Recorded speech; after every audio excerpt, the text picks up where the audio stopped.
Assalamu alaikum wa Bakakak TV 100%. Xane koy ngaro ta ref journée na no journée excellent yo ingaro simna yo simno kulo mo xwano no way setana Bakak à travers le monde ingaro koy sobo meke a Badara Diouf on debandonga sinik ta fegok fa mbay sen ile Badara debandonga sinik nanu mbiyo njoko Halo Badar, assalamualaikum. Ziara begum. Tale akan jomna ya si pasar mana. Badar Diouf tale on debandonga sinik. Ingara ma koy Badar Diouf mane. Yang dat foten me kef na model. Tara sar reception fa anone ka ingar mentar manam. Imba galay dale santiki ke den jebu reception ko machallah. Ingar men sok mena Badar Diouf. Imbu ko jeg foten émission lamtan Badar hidulum fano. O hidulum ci fosano. Deux questions. Jokal Maisen Bakakak TV. Namta o cibu solo. Kita siapa anun pepa magala anun. Kada anun jam. Nyana nangan daro gafi. ogar ya tidak satu Mbay hidole kumas mapan hidole lukma asal mate lam taham. Iya, masyaallah. Kisio dik ne hanam bela am kurum layadin. Anda ya es leku chajal. Iya.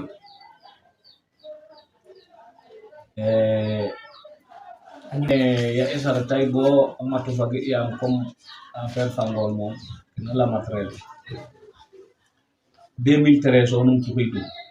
mo gatat Tel garo kam bagas ke. en garibi dak wi mbine mof am bagaske commencé jibnam fitata famer kam mene yi go gam reta no hakoy nanne meke Anggoy. ngoy meke ngayo hen dalu mos malay no koy khadanga kam diga problem famer Masyaallah. lek mbaji inde tobo mer la ta ñakna à 2015 Masyaallah. te sok mo mof de rek pour fan Fajal ko waaw. sa do genu yit automatiquement pour non salma Masyaallah. fan hakid khadak saltigi fe satim waxtan fa mela mo ma xan lek xano watin téléphone so Pero waaw. magam juma ngem foge saltikinaga honoro xane sax awa ganel te ref Bab Mbay sen yam yakara mi nu jegar election na no ne no famille ne ta fogna est ce que a jega ni faten yam mi koy kam ando an refe dasir ta jeg mayu ka ta ñowa fo to Bab Mbay sen depuis yaga bo ndik fogum xey wonwu ngedanon yasam roga fo xoxum bata daggo no sagu yam xane xu ne na Badara ane a Mbay sen xane jeg ma doxona i mbay ndok maga sa bo émission ne yaqu kon i mbay cofo koto naga rek bato continuer waxtaan bi rogo yalla taxay sax gen wat nay xeja dole o manke atu faslo be mo yontu allah akbar ata choda xamo ma xal la kam la udene ki sax tunum tala me reti obisino garbi bes nay gara ma invite ina xano kabini Masyaallah. ngarto ma xal le jegay fami ñetti at bo na ñenti jiro mel ne rokon koy ti dole rokon me kam koy Waaw. jegay mel non Manam o fi o koy chole may torop tale saltiki si panga salmaren si kiran ban manam o si pasal ma bato si patini bo to rote no 3e année mu juma ne yang layo Badara ndax ren o xoyle fosiyene a jegi wala na fa ko xoyle boddi jibi 200 ken jega ten tolof ke wino layo na wala inga no suivi ko jokka jalla ca umbay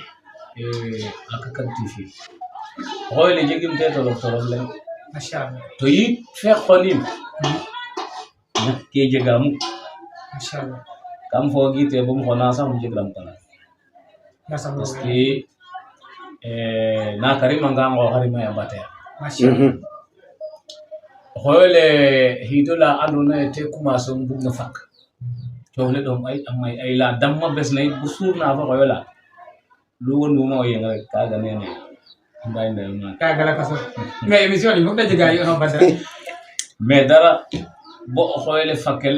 tafaf kam retano jeta sax tan lay boroga de ba xana ko machallah dawe ngeen wax ino ta fop mais kam wona we ki way melam to naf kero bay ka mo jimu wag falay no anda xam ni gonde wa kon di ngarno walu panne daka kaji Mbay, mo na luñ ko taxo yole ci amatu ka may ka na continue da okoyole layrom sate esme ka ding mayu asini manam kar alantour quoi billahi wallahi machallah to yit koy oh ayo ngayo mago way koyole ka do mo keke mais adam pratiquer mais kay tol bi na tol bo xane ando na way jof no yore on gol mais xam Badara fa ci day may ko commencer manam rigor ke way no ñota den a paax ñewta den a bar manam war rek ta def na xay ku bug mana adna keke ne okina wartel tan ka kene tam saltigi Badara dakwit fo lam fagun faak le xoyele nang na cip wo fa o ma jege kay layrino kam par téléphone paralam o xoyele meta wari ina ref fo meta sentu ena fo meta ref na xagat u kaga kaga xoyole o gangam fi internet anda xoyole atok way ca fadak der sax nun fo sax ino refo bo taxo xuma mako tangar tino ke sambul men pakkan la tambala kuna mbako mo bo xorax de bo xara den kaga so ba mi maga le ret makoy bo waro lup hal tikina yok na telef ba mbay se lay ne xoy la xam gat ci internet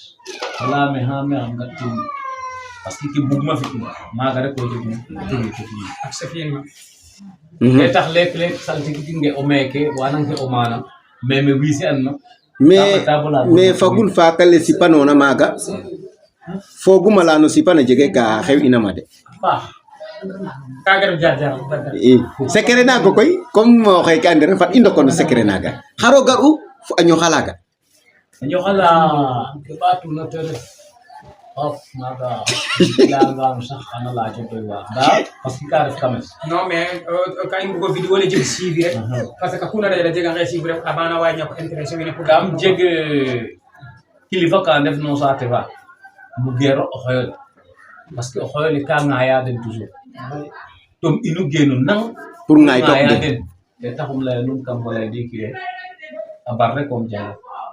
parce que comme ka inu pour bar maga nge war soti mais Badara ale xoyele fagna xoyele ren ciowle distance en ciowlen xoyole fo ale xoyele wang jafe ke laaj wona concours kay kamane laaj ina ref ka none ko lay lay kin o kin agar u fo kaga kaga manam def bi ole layolen dikilem garamel etam valatel kam sutwa tarokida station dare na nya ko tin sin ni so lay ne way rek lay way on na o rek la xana jëm ko o mo ko ga inda xan nga mango la me bilaya lay ne wor fokki ay mo fan no jom ya sama fa bi taje batel la ki to sam jiya ya begen tan di vraiment me resim na na parto anana nga ke kim lay manun xana ke kim lay xana dikre ke tan tori machallah fogay no ke tuuse axama fagun faak bom laaco fi ka tiganam to o xaaga tane na mi fa nekk sax o xaaga mo ñaawuma rek kam laya nuun ne na karimanga ngoox xarima ya batel o riko deɓo ka soga jego ndeɓ machallah Badara e ngat ko te o xoyole ngar koy no nombe o jala tar fo nombe balole o nombe xaatimo balole o nombe le manam mo fago ngalenge o dele o wido mayu o nombe lene arif tiga anona dale accana jalte arifa nombe bal Badara nombe lene may ciow yo nombe ra jaltan bo nombe le may ciow trop o nombe le ñaar fukki junni om jaltan te tax may ciow Mashallah. to mbot ne a ref ik rek a sinig ike xottinum a sinig Mashallah. nda koy fogaan mi fo o kiina sinig nongo leke o pekan fo pote oxu xettona te saqoxo o ɓiya fi'in neke o duk o ɓekten len duk noon no ngaga ɓixana xon seek na kon faaxe Mashallah. xano mboxa ɓaan koy a maya ñaar fuko yit xana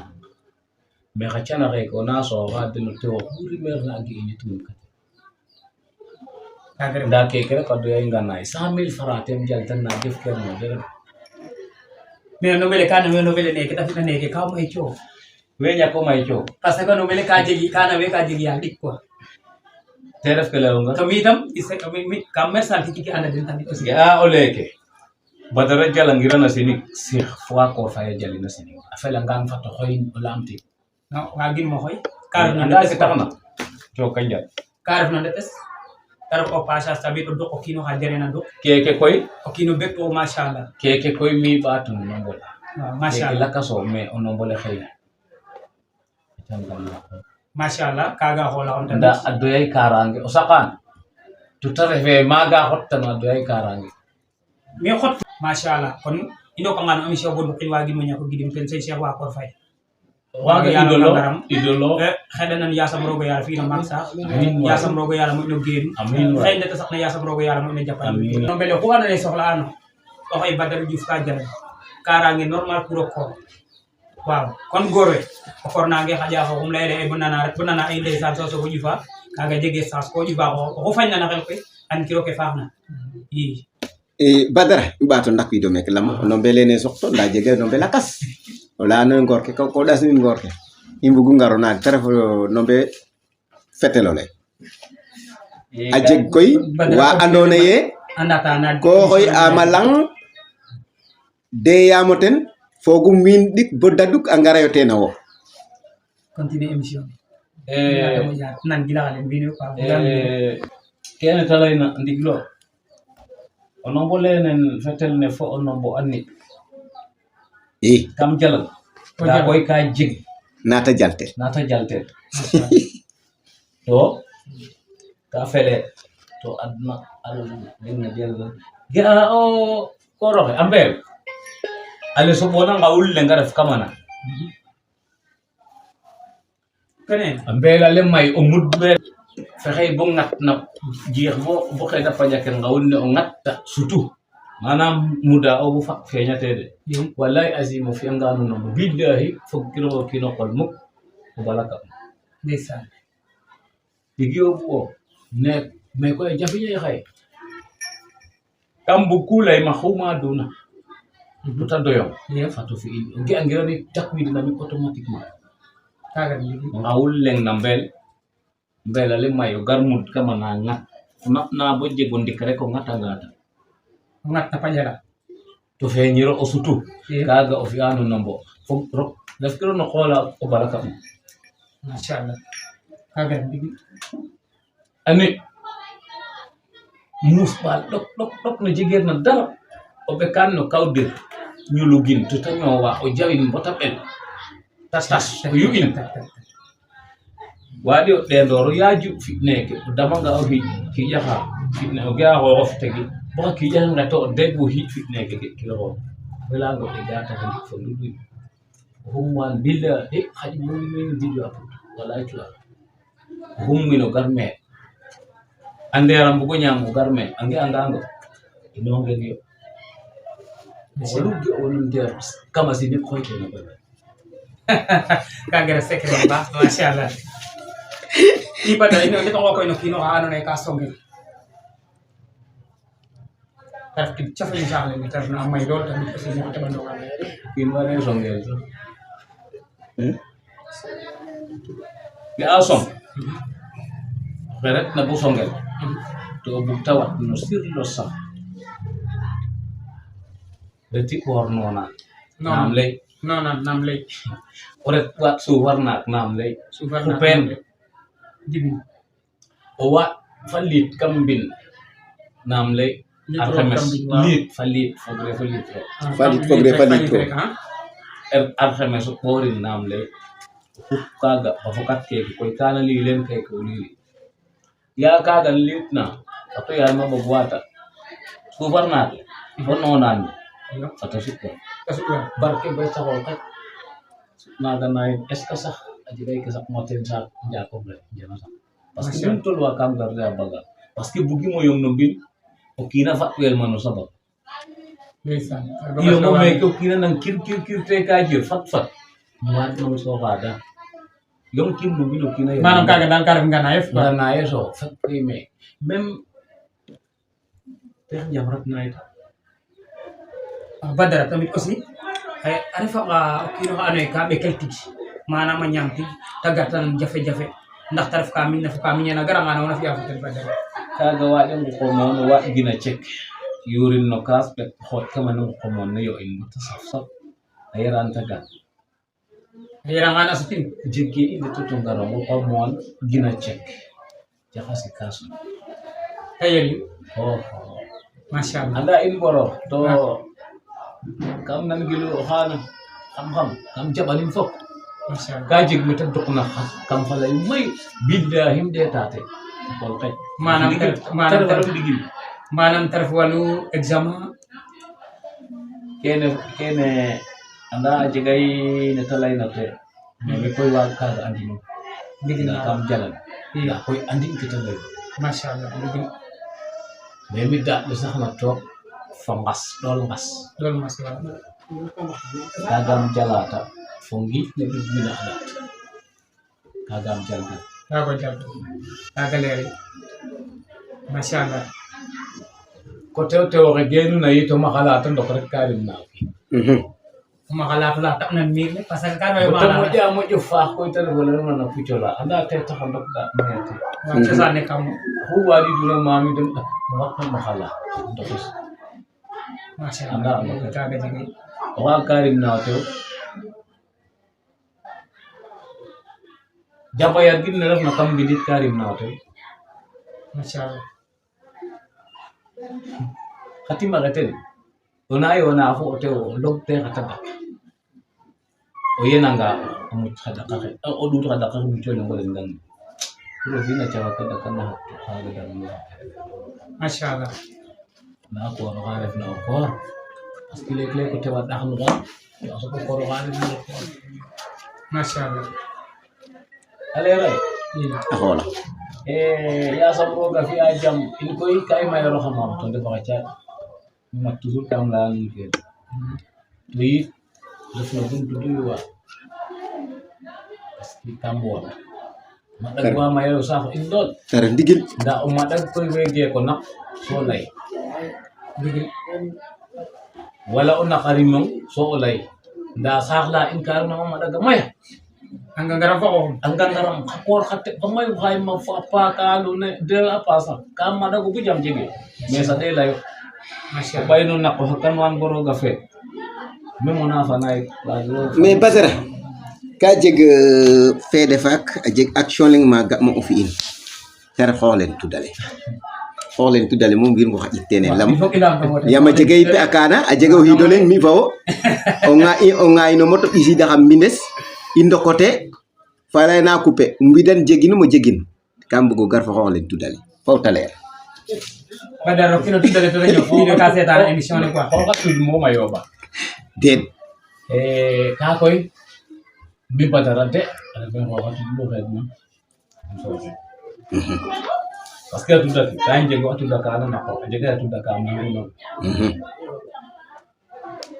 revia tud fo ko madag yo kem cho kalun ma ga example tere fu ye jegel ka de bela posonyer tud ngara nyama ngono ajega ka nyam ker momu wa mais xarab dividage a tud fo a took parce que ka jogele xam a tud bo ta jom fo ñama xana took a gar bo a ñam mbata lay ne ga ami so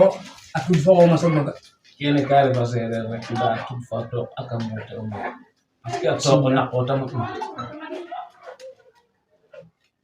ato meno ga o mo ona mo wa mi def na to ka ke khaaj no jegle te lay to sax fe la xo rek ko xaja ta xelo o ande jege ka xew xana jege ya quelque chose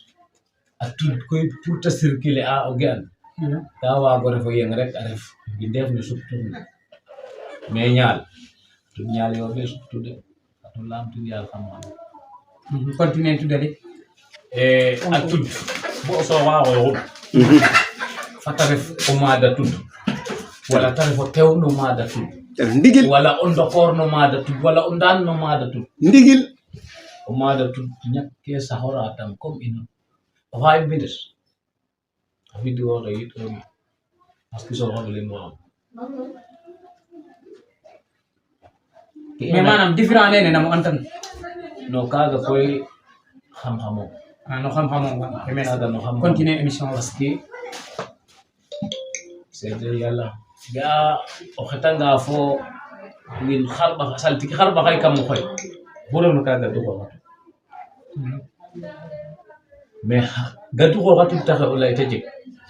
to xoxatu le soxena wargal réseau nu feona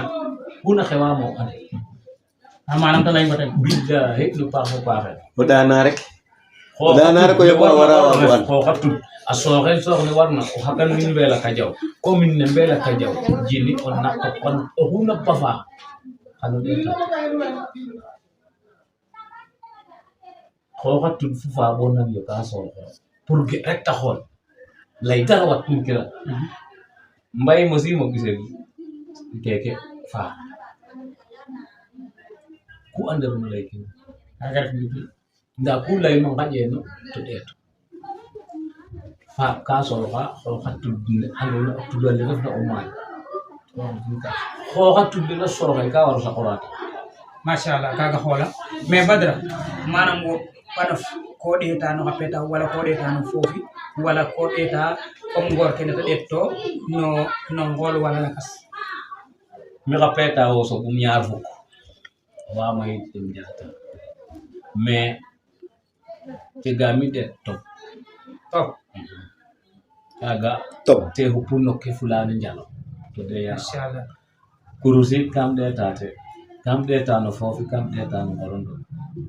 ngorondo ko yo moƴƴer te bien